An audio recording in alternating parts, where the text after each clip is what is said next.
नमस्कार। जल शोध न्यूज़ में आपका स्वागत है। मैं प्रदीप तिवारी।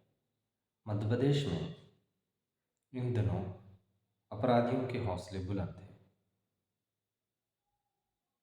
मध्य प्रदेश में अभी कुछ दिन पूर्व ही भोपाल में एक घटना घटित हुई थी, जिसमें दर्जन भर हथियारबंद लोगों ने एक बुजुर्ग पर हमला किया था। बुजुर्ग कुछ समय तक तो इनका सामना करता रहा, फिर धराशायी होकर जमीन पर गिर गया। इसके बाद छिंदवाड़ा में एक घटना घटित हुई। अपराधी ईंधन अपनी गाड़ी में भराकर जा रहे थे, उन्होंने उसका पेमेंट नहीं किया और एएसआई ने उन्हें रोकने का प्रयास किया।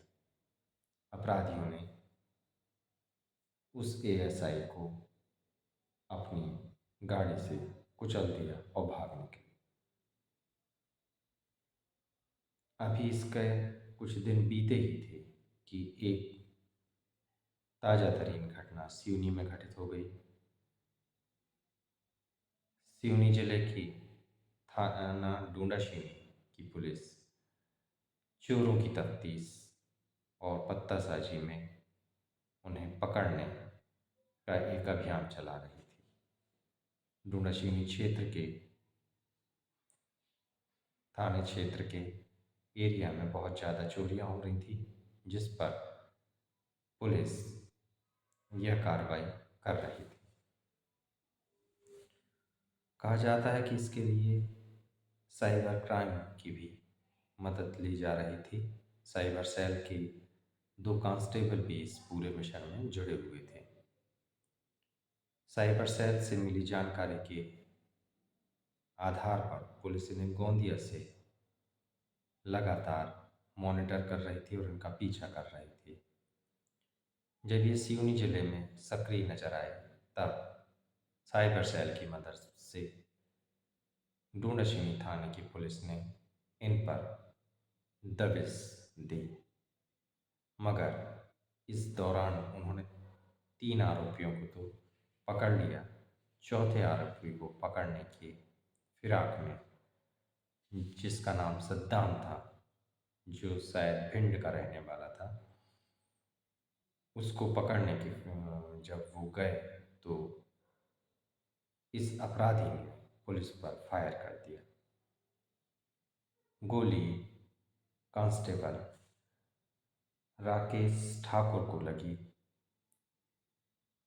कहा जाता है कि गोली उन्हें सीने से थोड़ा नीचे लगी और उन्हें फिर स्थानीय उपचार के बाद नागपुर रेफर किया गया।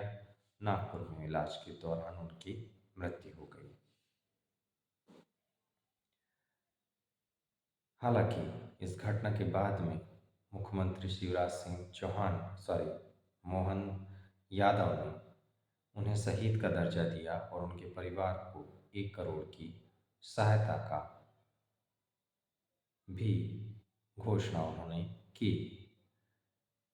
मगर प्रश्न अब भी वही खड़ा है कि आखिर अचानक से मध्य प्रदेश में अपराधियों के हौसले इतने बुलंद क्यों हो गए हैं कि आम आदमी तो छोड़िए, वो पुलिस पर भी हमला करने से पीछे नहीं रह रहे हैं।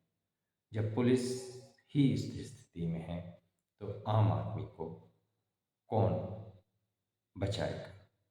इस पर सरकार को तुरंत कड़ा एक्शन लेने की आवश्यकता है, नहीं तो मध्य प्रदेश एक अराजक राज्य की ओर बढ़ जाएगा, जो पूरे प्रदेशवासियों के लिए दुर्भाग्यपूर्ण होगा।